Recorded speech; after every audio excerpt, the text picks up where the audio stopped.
kick off this Bears mailbag from F. Marsh. He says, would you rather make the playoffs and keep Matt Eberflus or miss the playoffs and fire Flus? It's a good hypothetical. I would rather – how far am I going in the playoffs? Am I getting blown out in the first round? That's what I would ask. But, look, I think as long as you're alive, you should still want to make the playoffs. That being said, unless I see something drastic here, I do not want to keep Matt Eberflus as the head coach. If he was willing to take a demotion and be the defensive coordinator, I would be in. We all know it doesn't work that way. He just doesn't, to me, he doesn't have the full makeup to be a head coach. I know he's a good defensive coordinator. I know this defense has improved under him, but that's not his job. His job is to be the face of this franchise and be in charge of everything, and there's just been too many things. Like, 2 coaches had to disappear due to suspicious circumstances. The handling of the Chase Claypool debacle. Like, there's just too many things. In-game management. Like, he's just not a head coach, in my opinion. Could that change? I suppose, but at this point in time, I don't think so. Now, as it comes to the playoff picture, you're only 2 games back. So, I mean, it's not impossible. The 6 through about 12 in the NFC is definitely up for grabs. There's definitely some traffic there, but the fact that there's 2 slots where teams are only 500, Minnesota and Green Bay, along with the Rams and Seattle, but still 2 spots up for grabs, there's at least avenues for Chicago to get there. They probably have to win out, but obviously that seems unlikely. Now, make your choice. Is making the playoffs or firing Matt Eberflus a more likely scenario? If you had to predict. Type P if you think it's making the playoffs, or F for firing Flus. Let's be honest. The more likely scenario is firing Matt Eberflus. Now, there's a scenario where neither happens, where you miss the playoffs and you fire Flus. That would, and you keep Flus. That would probably be the worst outcome, if we're being honest. Fernie, give me your dream 2023-2024 Bears offense. Oh, gosh, I'm trying to think. Do I want, 2 more big-time weapons but keep Fields, or do I want to draft a rookie quarterback and not have necessarily a big-time or multiple big-time weapons? Well, first things first, give me the best free agent center. I don't care who it is. That would be part one. And then I still want Marvin Harrison, whether it's with that first or second pick you have. You may have to trade up. And then go either way on the quarterback thing. 'Cause if I keep Fields, I could also get Brock Bowers. You get Brock Bowers and Marvin Harrison plus a center in free agency. Or you get Caleb Williams, and if he ends up being generational, that would be awesome too. So, just for the purpose of this exercise, I think just for next season, which is what you're asking, Bowers, MHJ, and a center, plus run it back with the rest of your offensive group.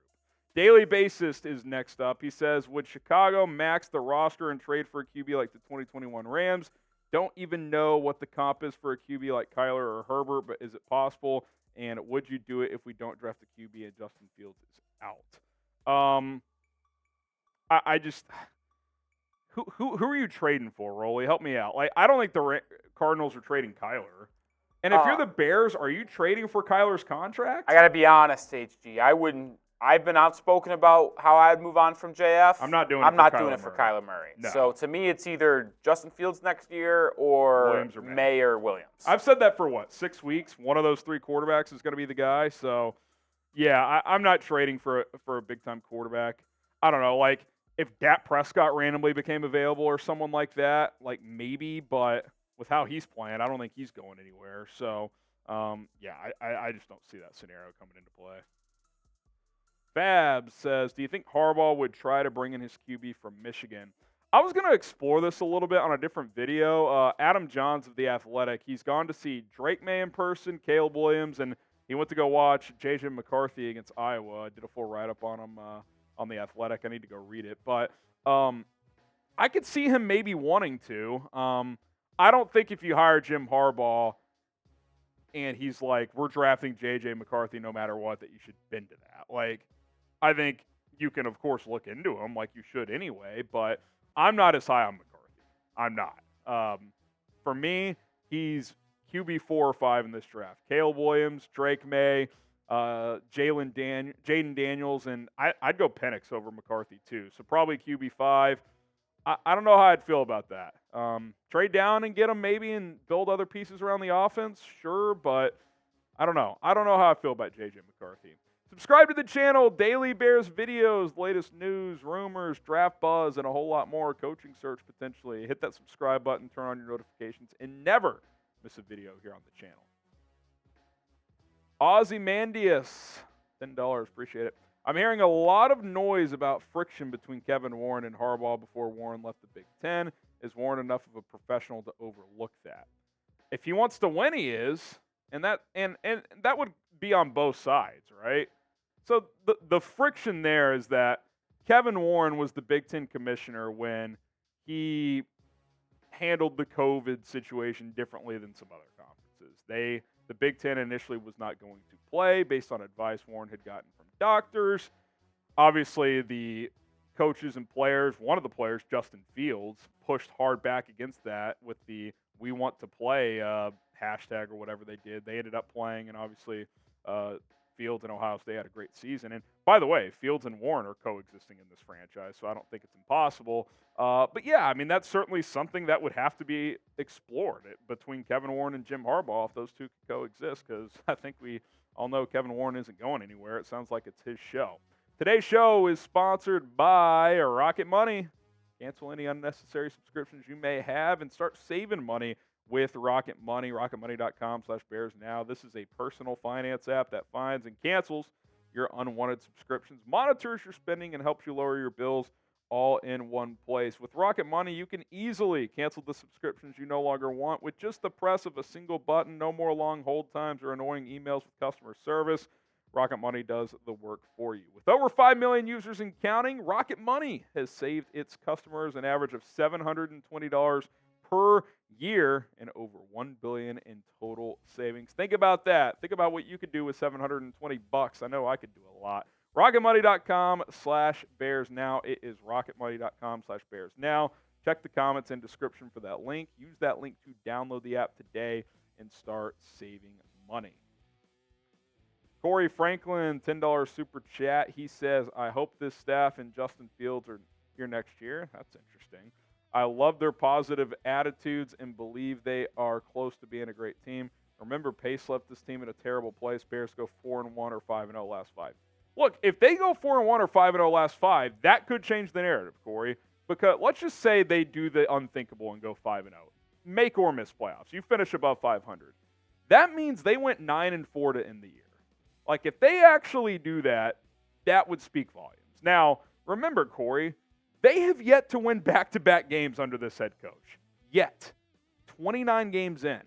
So for them to then turn that into 5 out of 6 or 6 in a row to end the season, yeah, that would be a drastic shift. And if they did that, they probably would run it back. And it would be hard to argue against. So let's see if they can do it. I mean, the schedule's not that challenging. You beat Detroit at home this week, which you should have beat them in their crib a couple of weeks ago. It's on the table for you, but you got to go out and prove it. Elijah, do you see a scenario where Marvin Harrison goes number 1?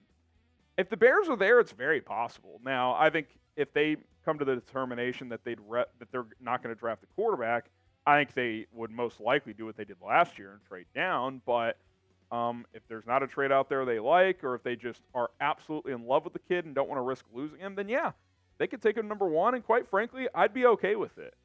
It wouldn't be my top choice. I mean, a receiver number 1 overall, it feels a bit rich, but he's generational, man. I hate to throw that word around, but I really do think it. With Dre Day, who's more likely to be the C.J. Stroud of the next draft?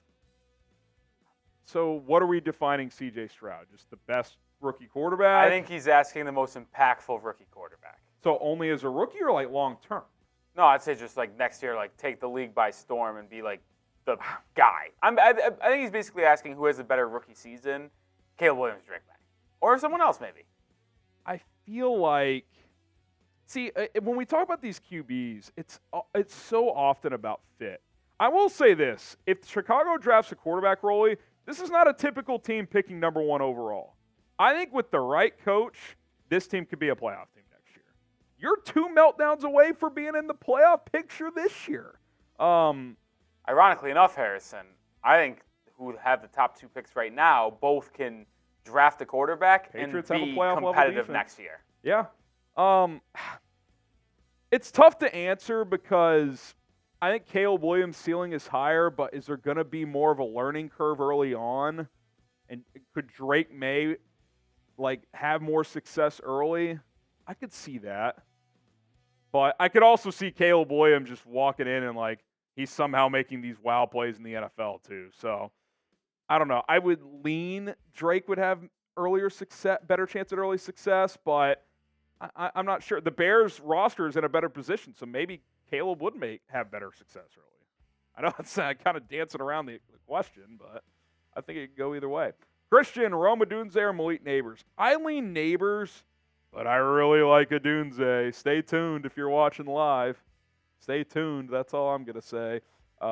Rolly and I are on the Malik Neighbors train.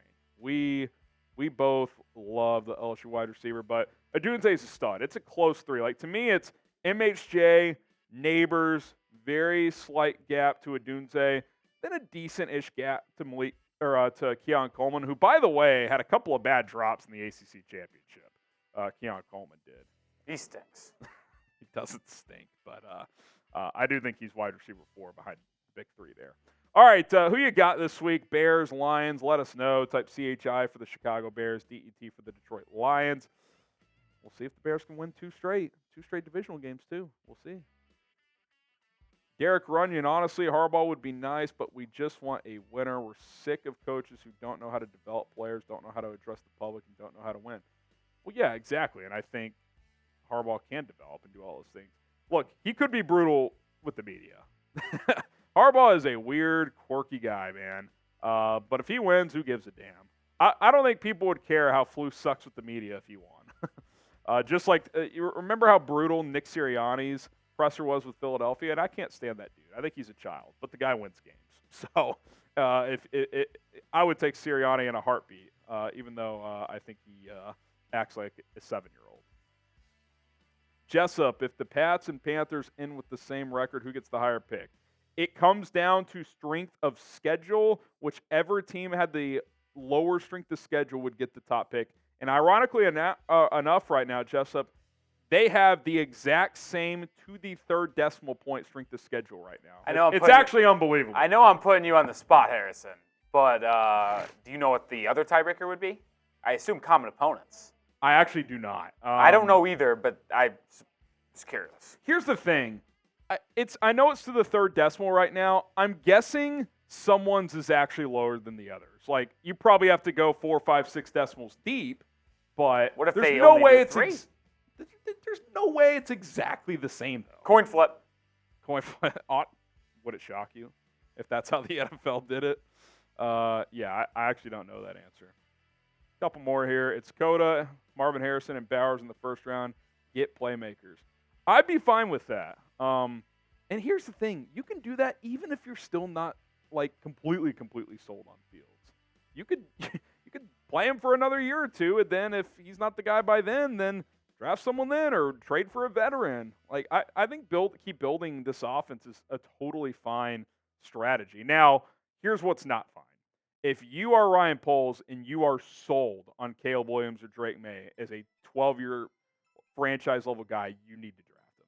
If you're not sold on Fields in that regard. If you think one of these guys comes in and has a much better career than Fields, then you should draft him. Because without that level quarterback, you're not going to win Super Bowls. I think you could be a playoff team with Justin Fields. But if they don't think he's a franchise high-level quarterback, you're probably never winning a Super Bowl. So that's the decision they got to make. If they think Fields can be that guy, then you keep him and you draft more playmakers. If not, then you probably draft a quarterback. All right, guys, good discussion here today. Appreciate all the questions. We can continue the conversation over on Twitter at HGramNFL. Hit me up over there. If you have any more Bears, NFL, life questions, always an open book at HGramNFL.